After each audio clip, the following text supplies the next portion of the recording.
All right, good morning, old school Texas Tech.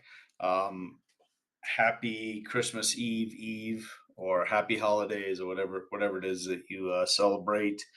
I want to do a quick preview of and prediction for the Myrtle Beach Bowl, Coastal Carolina against UT San Antonio.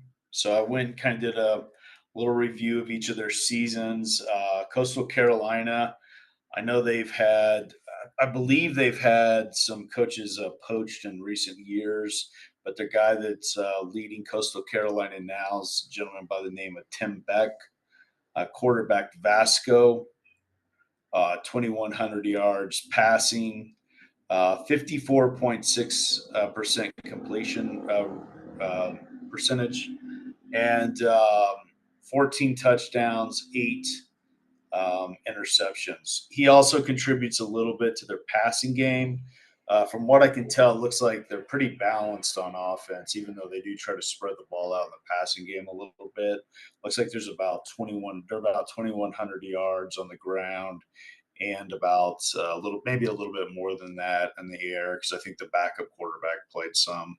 They had five wide receivers, double digit receptions, two tight ends, and a running back.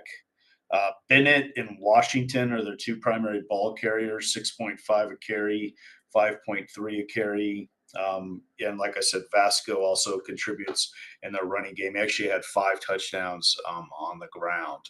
So we'll go to Coastal Carolina's schedule. They picked up some. They picked up some pretty good wins early. They beat Jacksonville State the first game of the year. They beat William and Mary, and then they won at Temple.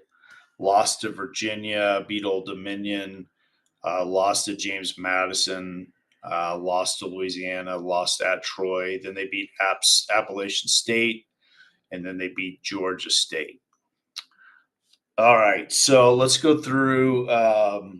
Let's look at UTSA, a team I'm a little bit more familiar with. They've got Jeff Traylor, the quarterback.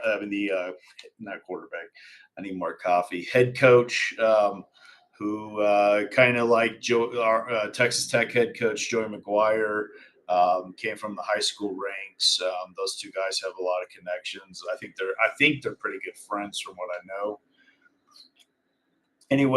Quarterback McCown, 3,170 passing yards, 62% completion percentage, 24 touchdowns, nine interceptions.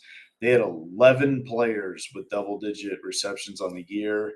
Henry and High Jr., the two top runners, 5.4 yards a carry, seven touchdowns for Henry, 5.1 yards a carry, seven touchdowns for High Jr. Let's look at UTSA's schedule. They played some fairly difficult competition early in the year. I see our new offensive coordinator put 49 on them the second week of the year. They beat Kennesaw State to start the season. They got whipped by Texas. No shame in that. They beat Houston Christian pretty good at home. Lost at East Carolina. Lost at Rice. A little surprised by the Rice score. Rice picked up a couple wins that surprised me this year.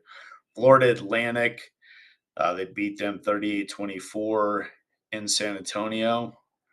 They beat Memphis. That was a nice win. They beat North Texas. I know that's a rivalry game because I'm from Denton.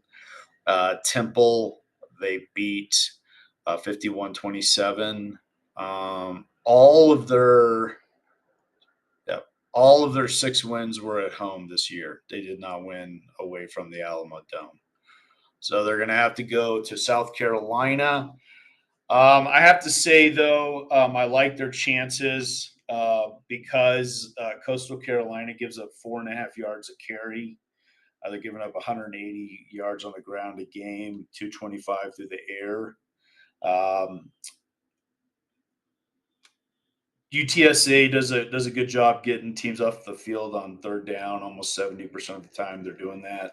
They're only giving up 3.1 yards a carry, so they got a pretty good chance to keep these two running backs from Coastal Carolina under control. Their turnover ratio is 0.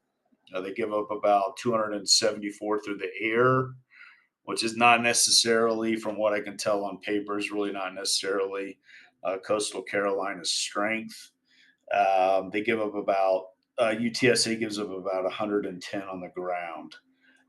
Vegas has got it at 13 and a half. ESPN Analytics actually favors Coastal Carolina, which I usually don't see a disparity quite like that. I'm wondering if something's going on in the portal or something like that. But anyway, I'm going to go just from the information that I have 39-25 UTSA, unless ESPN Analytics knows something that I don't. But this should be an entertaining game. Not it's not going to be like watching Penn State and Ohio State or anything, but it should be an entertaining game if you have a little time here in a few hours. Anyway, I'll be back. I'm going to predict the second bowl game today as well. Take care.